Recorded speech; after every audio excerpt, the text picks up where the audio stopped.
நடு ரோடுக்கே ராக்கி விட்டு போயிருக்காரு ஆம்புலன்ஸ். இலவச ஆம்புலன்ஸ் ஆதிவாசி இலவச ஆம்புலன்ஸ். ஆனா இந்த மாதிரி தூக்கி விடு. கோயம்புத்தூர் மாவட்டம் மேட்டுப்பாளையம் அருகே முறையான சாலை வசதி இல்லாததால் இறந்தவரின் உடலை டோலி கட்டி தூக்கிச் செல்லும் நிலை ஏற்பட்டது. கடமான் கோம்பை என்ற மலை கிராமத்தைச் சேர்ந்த ஒருவர் மாரடைப்பால் உயிரிழந்த நிலையில் அவரது உடல் ஆம்புலன்ஸ் மூலமாக எடுத்துச் செல்லப்பட்டது. ஆனால் பாதிக்கு மேல் சாலை வசதி இல்லாததால் சுமார் 3 கிலோமீட்டர் தொலைவிற்கு உறவினர்கள் டோலி கட்டி நடந்தே தூக்கி சென்று தகனம் செய்தனர். ஒரு செட்டுப்பாடியை கொண்டு வரக்கூடிய வசதியில்லாத இருக்க. சென்னை காசிமேட்டை சேர்ந்த மீனவரின் வலையில் 200 கிலோ எடை 6 அடி உயரம் கொண்ட 30க்கும் மேற்பட்ட ராட்சத மீன்கள் சிக்கின. ரகு என்பவருக்கு சொந்தமான விசைப்படகில் கடந்த சில நாட்களுக்கு முன்பு மீன்பிடிக்க சென்ற மீனவர்கள் ஞாயிற்றுக்கிழமை காலை கரை திரும்பினர். அவர்கள் மயில்கோலா, ஹேமகோலா, பன்னிக்கோலா போன்ற 30க்கும் மேற்பட்ட மீன்களை பிடித்து வந்திருந்தனர். வேலூர் மாவட்டம் குடியாத்தம் அருகே வீட்டின் தண்ணீர் தொட்டியில் தவறி விழுந்து அடகு நிலைய பெண் ஊழியர் பரிதாபமாக உயிரிழந்தார். குடியாத்தம் அருகே ரங்கசமுத்திரம் பகுதியைச் சேர்ந்த காவியா என்பவர் அப்பகுதியில் உள்ள அடகு நிலையத்தில் பணியாற்றி வந்தார். இந்நிலையில் அவரது வீட்டின் பின்புறத்தில் உள்ள நீர்த்தேக்க தொட்டியில் காவியா தவறி விழுந்துள்ளார். நீண்ட நேரமாகியும் காவியாவை காணாததால் அவரது தாயார் தேடிய போது அவர் தண்ணீர் தொட்டியில் சடலமாக கிடந்துள்ளார். கிருஷ்ணகிரி மாவட்டம் சூளகிரி அருகே தேசிய நெடுஞ்சாலையில் மேம்பாலம் அமைக்க கோரி மக்கள் மறியலில் ஈடுபட்டனர். சப்படி எனும் பகுதியில் அவ்வப்போது விபத்து ஏற்படுவதாகவும் 10க்கும் மேற்பட்டோர் உயிரிழந்திருப்பதாகவும் மக்கள் குற்றம் சாட்டுகின்றனர். தற்போது இருசக்கர வாகனத்தில் சாலையை கடக்க முயன்ற தம்பதி கார் மோதி பலத்த காயமடைந்ததுடன் ஒரே நாளில் இங்கு 3க்கும் மேற்பட்ட விபத்துகள் நடந்திருப்பதாகவும் தெரிவிக்கின்றனர். இதனை கண்டித்து மக்கள் மறியலில் ஈடுபட்டதால் 5 கிலோமீட்டர் தூரத்திற்கு போக்குவரத்து பாதிக்கப்பட்டது. சென்னை காசிமேட்டில் கடலில் தவறி விழுந்த ஆந்திராவை சேர்ந்த மீனவர் உயிரிழந்தார். நெல்லூரை சேர்ந்த அம்சையா காசிமேட்டில் மீன்பிடி தொழிலாளியாக பணி செய்து வந்தார். ஆழ்கடலிலிருந்து கரை திரும்பிய விசைப்படகிலிருந்து மீன் பெட்டிகளை இறக்கிய போது கடலில் தவறி விழுந்த அம்சையா நீந்தி மேலே வர முயன்றபோது அடுத்தடுத்த விசைப்படகுகளில் மோதி படுகாயமடைந்து உயிரிழந்தார். பெல்ஜியம் நாட்டைச் சேர்ந்த 11 மாணவ மாணவிகள் நாமக்கல் மாவட்டம் ராசிபுரத்தை அடுத்த அத்தனூர் பகுதியில் ஏழை மக்கள் 9 பேருக்கு வீடு கட்டிக் கொடுப்பது வியப்பை ஏற்படுத்தியுள்ளது. கல்லூரி மாணவர்களான இவர்கள் தங்கள் ப்ராஜெக்ட் பணியாக தங்கள் சொந்த நிதியில் வீடு கட்டிக் கொடுப்பதாக கூறப்படுகிறது. கட்டுமான பணி பாதி முடிந்திருக்கும் நிலையில் பெல்ஜியம் மாணவ மாணவிகள் நேரில் வந்து பணிகளை பார்வையிட்டனர். அப்போது உள்ளூர் மக்கள் அவர்களுக்கு நன்றி தெரிவிக்கும் விதமாக தங்கள் மகிழ்ச்சியை வெளிப்படுத்தினர்.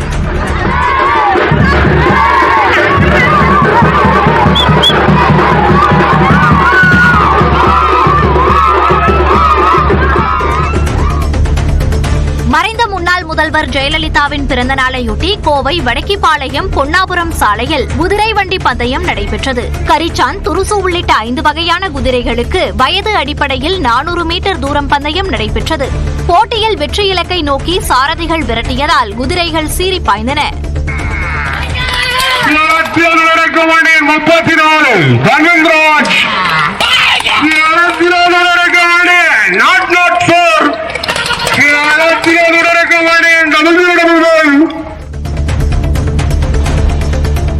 பிரதமரின் விவசாயிகள் நலநிதி திட்டத்தின் கீழ் 19வது தவணைத் தொகையை பிரதமர் நரேந்திர மோடி இன்று விடுவிக்கிறார். சிறு குறு விவசாயிகளுக்கு வருடத்திற்கு 6000 ரூபாய் நிதியுதவி வழங்கப்படும் என PM கிசான் திட்டத்தின் கீழ் இதுவரை 18 தவணையாக நிதி வழங்கப்பட்டுள்ளது. பீகார் மாநிலம் பகல்பூரில் நடைபெறும் விழாவில் 19வது தவணைத் தொகையாக 22,000 கோடி நிதியை பிரதமர் மோடி இன்று விவசாயிகளுக்கு விடுவிக்கிறார். சீனாவில் மனித வடிவ ரோபோக்களுக்கான ஆர்டர் குவிந்து வருவதாக தொழில்துறையினர் தெரிவித்துள்ளனர்.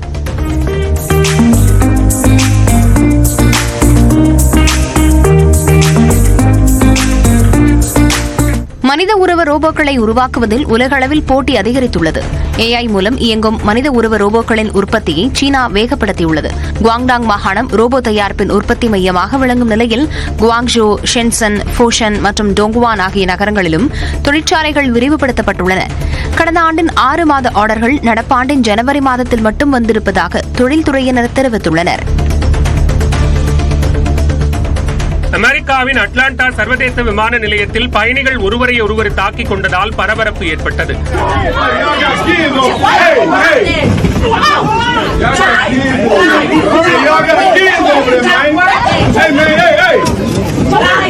காத்திருப்பு வளாகத்தில் அமர்ந்திருந்த விமான பயணிகளுக்கு இடையே திடீரென மோதல் வெடித்த நிலையில் பாக்ஸிங் செய்வதைப் போல ஒருவரை ஒருவர் கைகளால் குத்திக் கொண்டு சண்டையிட்டனர். தகவல் அறிந்து போலீசார் வருவதற்குள் தடம் தெரியாமல் அவர்கள் கலைந்து சென்றதால் மோதலுக்கான காரணம் தெரிய வரவில்லை. இந்நிலையில் சக பயணிகள் செல்போனில் எடுத்த வீடியோ காட்சிகள் வெளியாகியுள்ளன.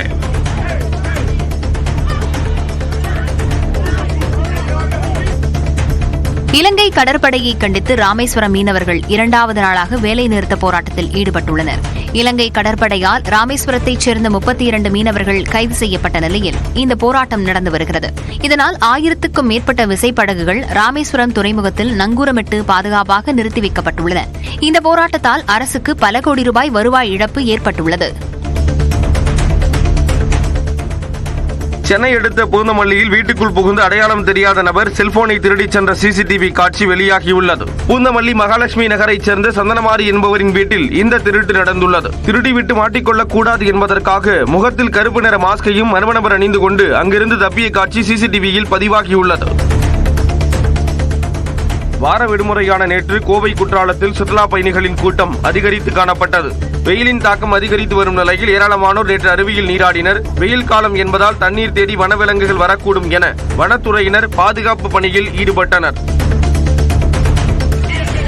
சிவகங்கை மாவட்டம் பாகனேரியில் திமுக சார்பில் நடத்தப்பட்ட மாட்டு வண்டி பந்தயத்தில் 52 ஜோடி மாடுகள் பங்கேற்றன. பாகனேரி சொக்கநாதபுரம் சாலையில் நடைபெற்ற போட்டியை காரைக்குடி எம்எல்ஏ PTR முத்து தொடங்கி வைத்தார். பெரிய மாடுகளுக்கு 8 கிலோமீட்டரும் சின்ன மாடுகளுக்கு 6 கிலோமீட்டர் தூரமும் போட்டி நடத்தி ரொக்கப் பரிசு வழங்கப்பட்டது.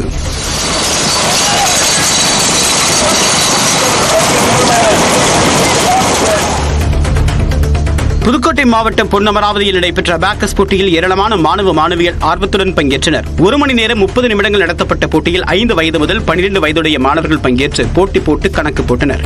இதில் ஒவ்வொரு பிரிவிலும் முதல் 3 இடங்களை பிடித்தவர்களுக்கு கோப்பைகள், சான்றிதழ்கள் மற்றும் பதக்கங்கள் வழங்கப்பட்டன.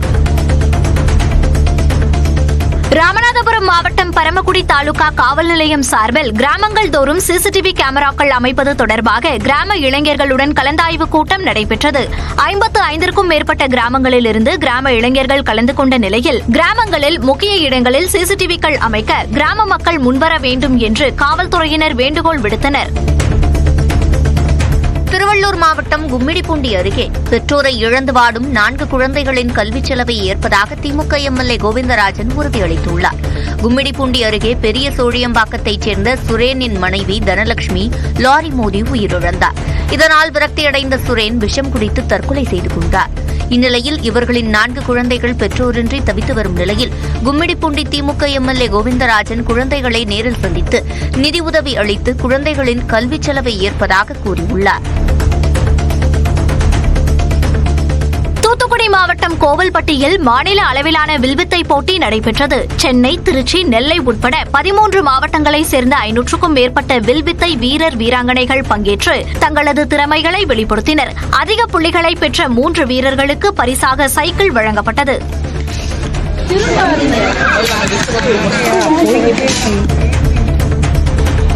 சேலத்தில் டிவிஎஸ் எக்ஸல் வாகனத்தை மட்டும் குறிவைத்து திருடியவரை காவல்துறையினர் கைது செய்துள்ளனர்.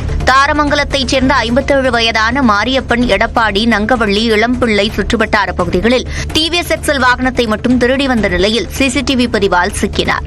அவரிடமிருந்து 21 டிவிஎஸ் எக்ஸல் வாகனங்களை காவல்துறையினர் பறிமுதல் செய்தனர். கோவை குனியமுத்தூரில் வீட்டில் கஞ்சா பயிரிட்டு வளர்த்து வந்த கல்லூரி மாணவர்கள் 5 பேரை காவல்துறையினர் கைது செய்தனர். கல்லூரி மாணவர்கள் தங்கியுள்ள அறைகளில் காவல்துறையினர் நடத்திய திடீர் சோதனையின் போது 24 கஞ்சா செடிகளை பறிமுதல் செய்தனர். இது தொடர்பாக கேரளாவைச் சேர்ந்த கல்லூரி மாணவர்கள் விஷ்ணு, அனிருத், தனுஷ், அபினவ் கிருஷ்ணா ஆகிய 4 பேரையும் தமிழ்நாட்டைச் சேர்ந்த கலைவாணன் என்ற மாணவரையும் கைது செய்து சிறையில் அடைத்தனர்.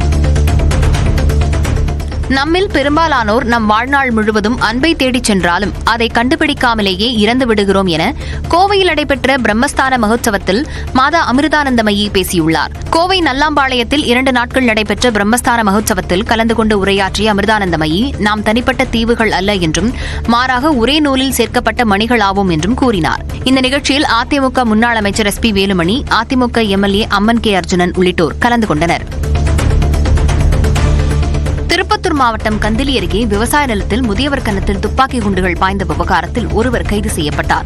கந்திலியை அடுத்த பி. வீரப்பள்ளி பகுதியைச் சேர்ந்த சகாதேவன் என்பவர் தோட்டத்தில் இருந்தபோது மர்மநபர் ஒருவர் நாட்டு துப்பாக்கியால் சுட்டதில் துப்பாக்கியில் இருந்த குண்டுகள் சகாதேவன் கன்னத்தில் பாய்ந்ததில் அவர் படுகாயமடைந்தார். இச்சம்பவம் குறித்து கந்திலி காவல்துறையினர் விசாரித்து வந்த நிலையில் பறவைகளை வேட்டையாட நாட்டு துப்பாக்கியை வைத்திருந்த அக்ரஹாரம் பகுதியைச் சேர்ந்த அன்பரசு என்பவரை கைது செய்தனர்.